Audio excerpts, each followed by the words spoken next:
Surely. Are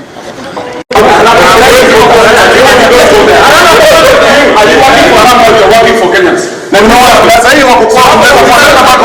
Are you not ashamed? The other day Arama was giving out money and you are guarding them. We are having a meeting here for agents. What kind of have we done? What are you talking about? Yes. Why are you coming tomorrow? Yes, we are coming to stop our meeting training agents. And some people want the media also. Our friend is that the workers of what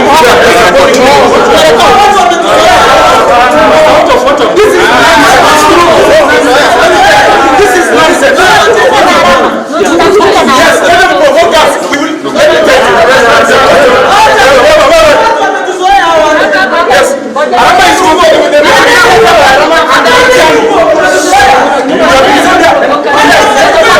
Are you working for Kenyans or you're working for Arama and your team? What is your crime? I'll cancel this meeting. Not it's okay. It's okay. Look at it.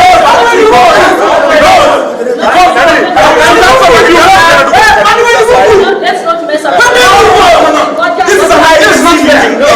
You cancel the reaction. We've told them that. Then you cancel the reaction. They are biased. They are biased. Arama is meeting now. Arama is meeting now. They have been sent by Arama. I don't want to discuss from here. Even why?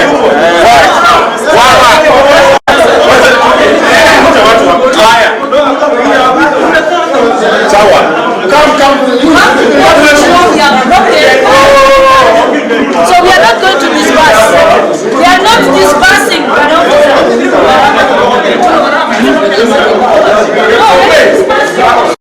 It's okay. It is illegal to have a meeting because we are not because you have been trying by Arama to come and disturb our meeting. And you can't speak the election too.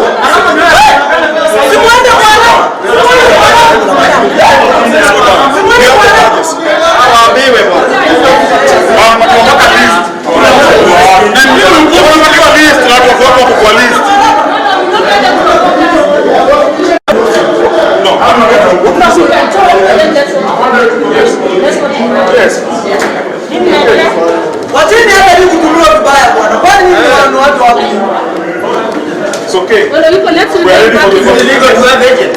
This is a legitimate meeting. So for them if to root you put a police wanatumua vibaya. What does it use like this? No, obviously you can tell because even now even Arama is missing. Lakini now anisisi tu wanaona. They found us illegal. Yes. What is illegal about it? Let's go back to our meeting. Yes, natafadhali muondoke basi.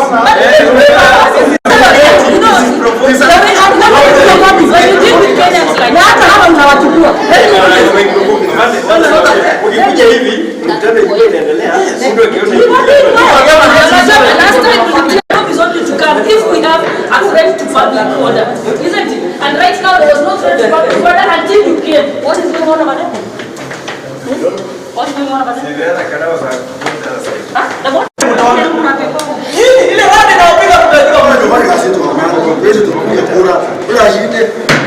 Madam, naleta tear gas. Why there's a riot here? What are you bringing tear gas for? Have you seen that? That's a tear gas canister.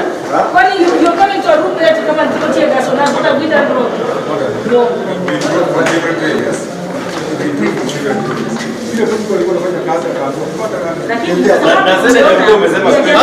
By law we are allowed to do that. Can you take out your police people? Stop intimidating us. We are law-abiding citizens and we also know our rights. Tafadhali tu. Kwa sababu sasa mkikuja mkituta hivi bringing anxiety. Unaleta anxiety na unaweza fanya nini watu. No, you know we just tell us, you will understand it. You know what's happening? You have moved up the stairs and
Now the OCPD has got Matiang'i. Now Matiang'i is unauthorizing we should have a meeting or not, a political meeting. You can kill us if you want, but this is our country. This is our country. Arama is giving money, giving bribes, supported by police and supervised by police. We are training our agents here, and we want to come and disrupt us. This is nonsense.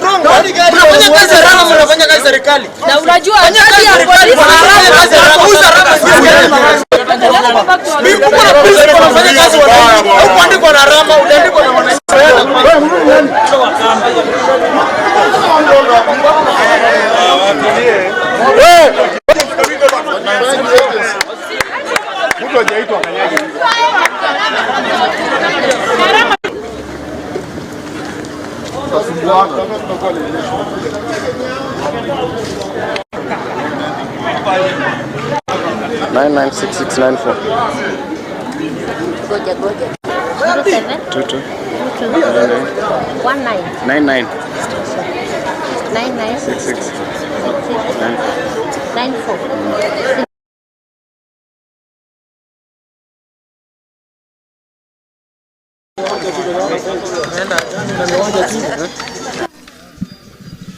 Where is my mic? Alexander. Live ndio hii, connect to your camera. Hata si unaweza record pia hii. Ni sawa.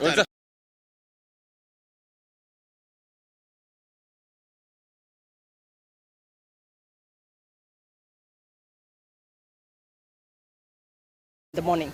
And as that was going on, a contingent of police officers in about 5 vehicles and a lorry full of officers with dogs and tear gas came in there, and they said that the meeting has to stop. And we told them that it's within the law. We are allowed to do that, and it is part of our preparation for tomorrow's elections. So it has become, because if you recall, about a week ago, we had to suffer through tear gas in this county as we had a meeting, and they claimed that they had not approved the notice that we had given. Given the law is very clear, all we had to do was give them notice. Now it seems as though the police have taken sides in this by-election. Even as we were walking up and down the stairs, because they stormed in, we were actually having our meeting on the 5th floor of the hotel, very secluded. And you could hear them saying that Matiang'i and the IG had given orders.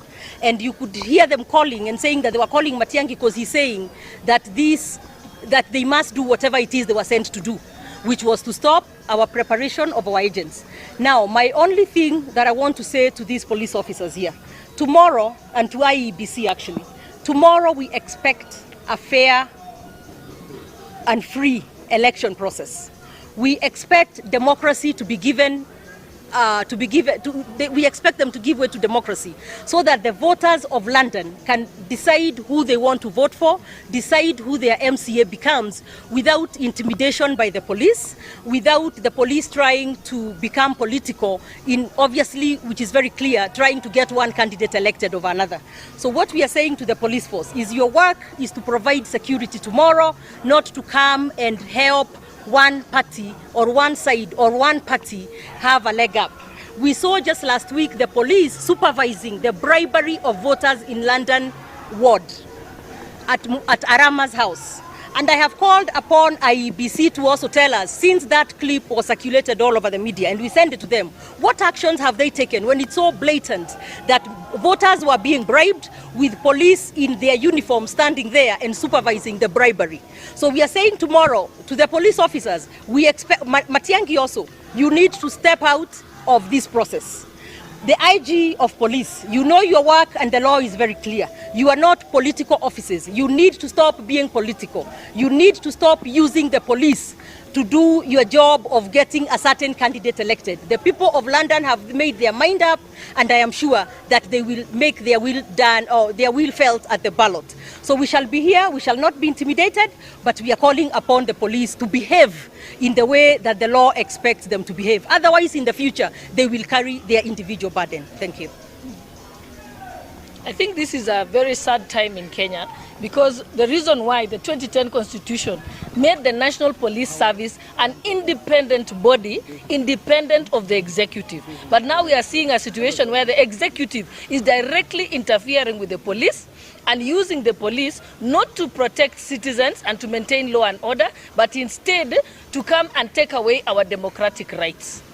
I have never had in the history of Kenya that police officers are storming into a meeting where you're training your agents which are required by law and recognized by the election law.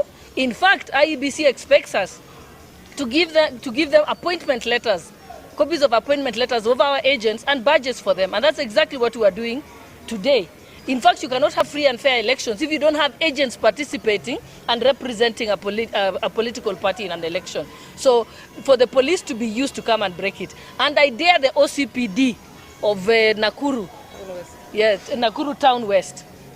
First, when he walked into the room, he demanded that I provide to him a list of all our agents. There is no requirement in any law in Kenya that the police can have access to our agents' names and list of names of our agents. They also asked for my name and names of the other people who are training the agents. And again, that is not information that the police is entitled to under any shade of law in this country. So obviously, they wanted to use those names so that they can intimidate our agents. They also came up by the OCPD of Nakuru West, you said again, because he obviously doesn't understand the law and doesn't know what he's doing.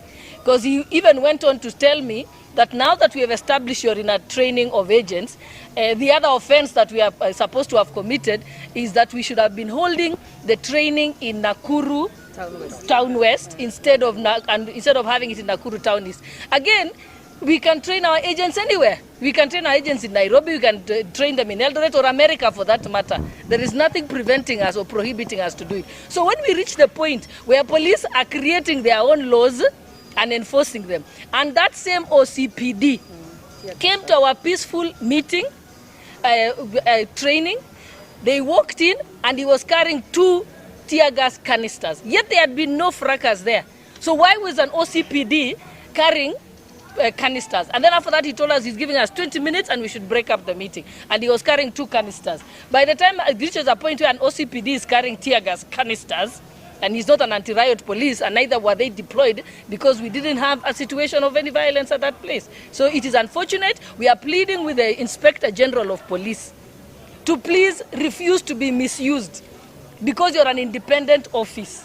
And that is why Kenyans took the pains of putting it in the Constitution. Now we've gone back to pre-2010 Constitution times.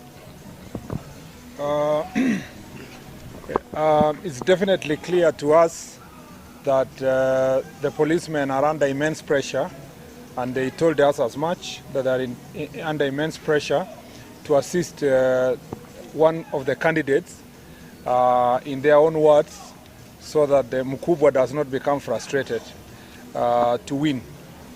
That pressure is extremely clear to all of us.